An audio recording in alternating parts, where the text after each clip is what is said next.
Press वार्ता में आप सभी पत्रकार मित्रों का स्वागत है। आज इस प्रेस वार्ता में मेरे साथ हमारे प्रदेश कार्यकारिणी के सदस्य भाई राजेंद्र नेगी जी, हमारे एसटी मोर्चा में प्रदेश में सचिव आदरणीय निरंजन सिंह चौहान जी, हमारे एसटी मोर्चा जिला के महामंत्री अतर सिंह नेगी जी, हमारे बीच में हमारे पार्टी के वरिष्ठ नेता आदरणीय जगदीश जी, भाई सुरेंद्र नेगी जी, गुमान सिंह वर्मा जी, रामभाई शर्मा जी, आप सब पत्रकार मित्रों का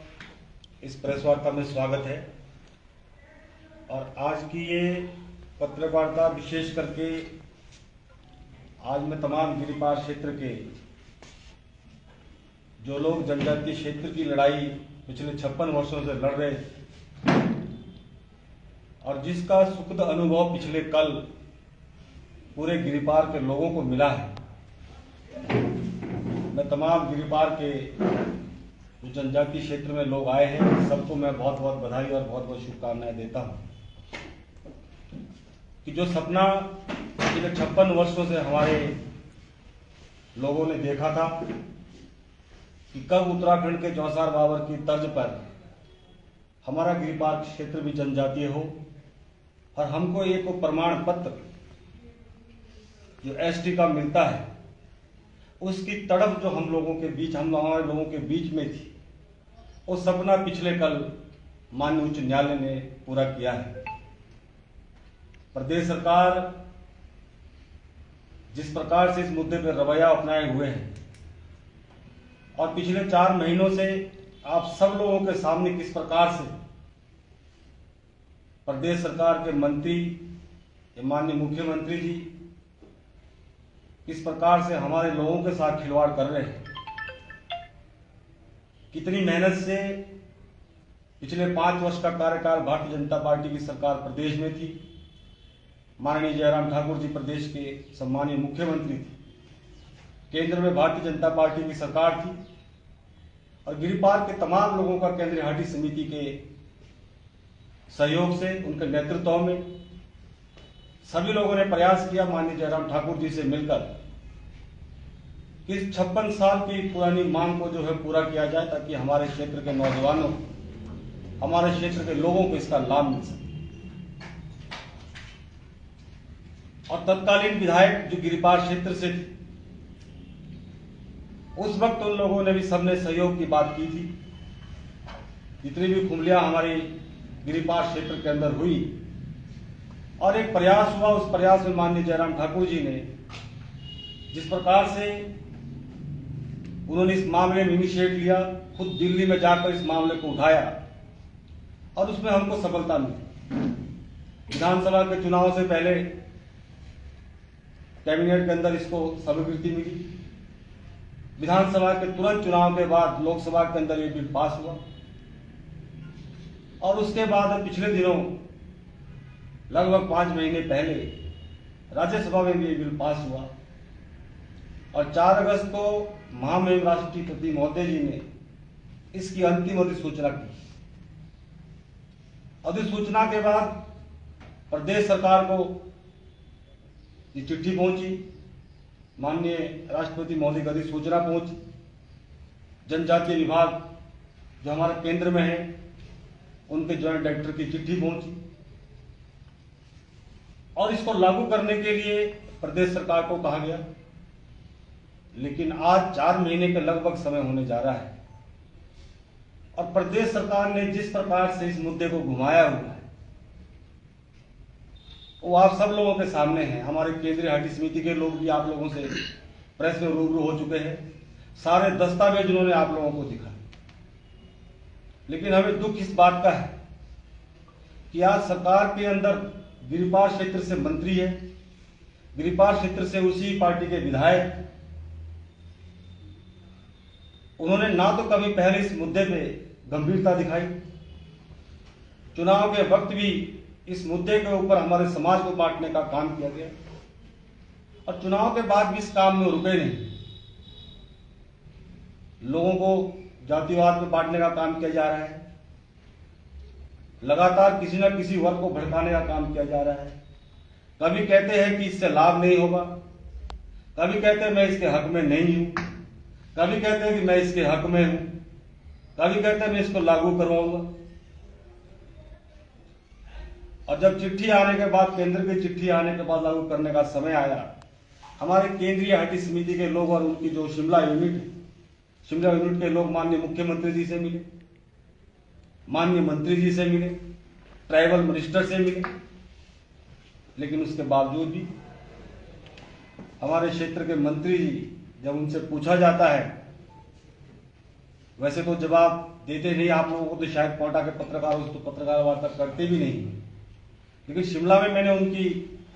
एक दो इंटरव्यूज में सुना जिसमें उन्होंने कहा कि हम तो इसको लागू करवाना चाहते हैं।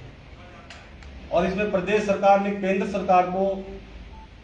चिट्ठी लिखी है कि इसमें हम कौन सी अधिसूचना माने। एक जनजाति विभाग की अधिसूचना है, एक महामहिम राष्ट्रपति की अधिसूचना है, जिसमें कि साफ साफ लिखा गया, जो जनजाति विभाग की डायरेक्टरेट से जो सूचना आई कि गिरिपार क्षेत्र के अनुसूचित जाति वर्ग को छोड़कर सभी लोगों को जनजाति का दर्जा दिया जाए। माननीय मंत्री जी कहते हैं अपनी प्रेस कॉन्फ्रेंस में कि हमने चिट्ठी भेजी है, उसमें 2 ऑब्जेक्शन लगाकर भेजे, जबकि जो चिट्ठी दिल्ली गई है उसमें दोनों ऑब्जेक्शन नहीं है, उसमें कुछ और ही पूछा गया है। माननीय मंत्री जी कह रहे हैं कि हमने पूछा कि कब से लागू होना है। आप इतने वरिष्ठ नेता है, 6 बार के विधायक, और जनजातीय कोई हिमाचल में पहली बार कोई क्षेत्र नहीं हुआ है, ना ही देश में कोई पहली बार जनजातीय हुआ है। उसके लिए जो संविधान बना, संविधान में इसका प्रोविजन है कि किन लोगों को जनजाति का दर्जा मिलना है, कौन लोग उसके पात्र होंगे, जो 1950 से पहले उस क्षेत्र में रहते होंगे, स्वाभाविक सी बात है, जो रेवेन्यू रिकॉर्ड में होगा, उन लोगों को मिलने हैं। दूसरा उन्होंने पूछा कि किसको इसमें करने, इसमें अनुसूचित जाति शब्द का एक्सक्लूड नहीं। मैं उनसे पूछना चाहता हूं कि प्रदेश सरकार ने जब केंद्र सरकार को रिपोर्ट भेजी है, उसी आधार पर वहां पर लोकसभा के अंदर पास हुआ, उसी आधार पर राज्यसभा के अंदर पास होता है, और उस एथनोग्राफिक रिपोर्ट के अंदर सब कुछ लिखा है। जो केंद्र प्रदेश सरकार आज मांग रही है कि हाटी क्या है, हाटी हम किसको हाटी मांगे, उस एथनोग्राफिक रिपोर्ट के अंदर जो प्रदेश सरकार ने यहां से रिपोर्ट बनाकर भेजी, उसके अंदर सब कुछ लिखा हुआ है। मात्र और मात्र सिर्फ हमारे नौजवानों के साथ खिलवाड़ किया जा रहा है। जब ये सारी प्रक्रिया होगी, लगातार उनसे संपर्क में लोग रहे, माननीय मुख्यमंत्री से मिले, मंत्री जी से मिले, क्या आप इसको लागू करवाइए। इस प्रकार से उन्होंने ये चिट्ठी घुमाकर दिल्ली सरकार को भेज दी, और अब कह रहे हैं कि दिल्ली सरकार के पास चिट्ठी गई है, जवाब नहीं आया। उसके बावजूद हमारे क्षेत्र के नौजवान जिनके टेस्ट होने, जिनकी भर्तियां होनी, जिन्होंने फॉर्म भरने, हमारी एक बेटी हाई कोर्ट के अंदर उसने पिटीशन की और उसके पक्ष में निर्णय आया, लेकिन उसके बावजूद हमारी जो प्रदेश की सरकार है, कांग्रेस पार्टी है, उन लोगों ने कोर्ट के अंदर हमारे एक समाज को भेज दिया कि आप इसके खिलाफ केस करिए, इनके खिलाफ इनको हाटी का दर्जा क्यों मिल रहा है, जबकि वो समाज उनके कहे अनुसार उन्होंने कहा कि हमको इसमें नहीं रहना है। प्रदेश सरकार ने उनकी बात को माना और उनको उसमें से बाहर कर दिया, लेकिन उसके बावजूद वो कोर्ट में गए, और उनके कोर्ट में क्या पिटीशन है कि इनको क्यों मिल रहा है, इनको जनजाति का दर्जा क्यों मिल रहा है, उन्होंने पिटीशन लगाई। अब उसके बाद अभी पिछले कल ही हमारे 3 और साथी हाई कोर्ट के अंदर गए, और हाई कोर्ट ने फैसला दिया कि इनको तुरंत जिला सिरमौर को आदेश दिए गए कि इनको तुरंत एसटी के सर्टिफिकेट इश्यू किए जाए, और पिछले कल प्रशासन को एसटी के सर्टिफिकेट उन 3 बच्चों को देने, जिसमें से कि एक बेटी हमारे मंत्री जी के रिश्तेदारों की बेटी। आखिरकार मंत्री जी चाहते क्या है, मैं उनसे आपके माध्यम से पूछना चाहता हूं कि गिरिपार की जनता का कसूर क्या है, हमारे उन नौजवानों का कसूर क्या है, जिन नौजवानों ने, जिन परिवारों ने आपको और आपके परिवार को लगातार 60 साल से अधिक का समय आप लोगों को सत्ता में हो गया है, आपको क्षेत्र का विधायक बनाया, और जिस काम को और कराकर आपको दे रहे हैं उस काम में भी आप अडंगा डाल रहे हैं। मंत्री जी क्षेत्र में जाते हैं, वहां के लोगों को बोलते हैं कि और कोई काम नहीं करना, मैंने 150 डंगे दे दिए। आपका डंगा मंत्री है या डंगा मंत्री? मंत्री जी डंगा जनता को बांट रहे हैं, उसमें लोगों को खुश कर रहे हैं और उन नौजवानों के साथ खिलवाड़ कर रहे हैं जो पढ़ाई लिखाई करके आज अच्छी नौकरी पाना चाहते हैं, अच्छे संस्थानों में जाना चाहते हैं। आखिर ऐसा क्यों? इस प्रकार की बहुत सारी चीजें आज गिरिपार क्षेत्र के नौजवानों के अंदर एक जिस प्रकार की भावनाएं पैदा हो रही है, मैं माननीय मंत्री जी को आज भी चुनौती देता हूं कि वो इस विषय को रोक नहीं पाएंगे,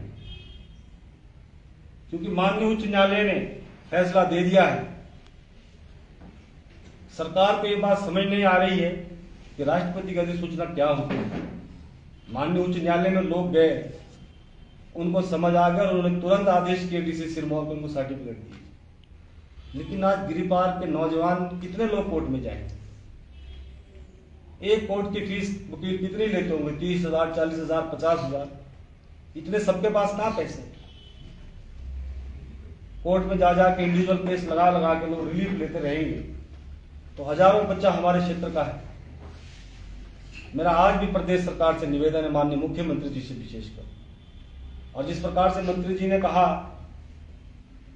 केंद्रीय हज समिति के लोग मिलने नहीं आए, जब मैंने भी पता किया केंद्रीय हज समिति से कि आप लोग सरकार से क्यों नहीं मिल रहे, उन्होंने कहा कि हमारा प्रतिनिधिमंडल मिला था और हमने भी पिछले 15-20 दिन से माननीय मुख्यमंत्री जब से स्वास्थ्य लाभ लेकर वापिस आए हैं तब से ही उन लोगों ने भी वहां पर मिलने के लिए आवेदन किया है। लेकिन जैसा मालूम पड़ा कि मंत्री महोदय नहीं चाह रहे हैं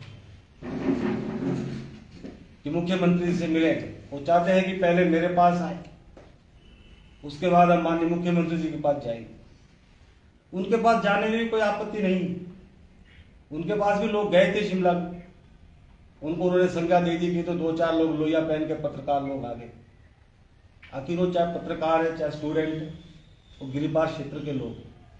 अपनी समस्या को लेकर आप पर आए, आपका अधिकार बनता है, आप इस प्रदेश के मंत्री है, हमारे क्षेत्र के विधायक, आपका दायित्व बनता है कि आप उनकी बात को सुने, उसका समाधान करें। पिछला 1 साल लगभग इस सरकार को पूरा होने जा रहा है और इस 1 साल के अंदर आपने क्या क्या मंत्री जो संस्थान माननीय जयराम ठाकुर जी ने दी आप लोग बंद कराए। आप लोगों को डंगों के अंदर उलझाना चाहते हैं। 1-1 लाख रुपए का डंगा देकर आपने खुद अपने भाषण में कहा कि मैंने अभी तक 150 डंगे दे दिए। आखिर सिलाई क्षेत्र की जनता सिर्फ डंगों में आप उनको खुश करना चाहते हैं। इतने मुश्किल से इतना बड़ा मुद्दा जो आज पूरा हुआ है उसको लटकाने का काम आप कर रहे हैं। मैं आपको चुनौती देना चाहता हूं माननीय मंत्री जी, पत्रकारों मित्रों के माध्यम से, कि हमने पहले भी इस मुद्दे को लेकर लड़ाई लड़ी है और हमने अपना राजनीतिक जीवन भी इस मुद्दे के ऊपर दांव पर लगाया। हमने पूरी लड़ाई लड़ी, बेशक हम चुनाव हार गए, लेकिन हमें आज खुशी है कि जिस विषय को लेकर हम आगे बढ़े थे, अपने क्षेत्र के नौजवानों को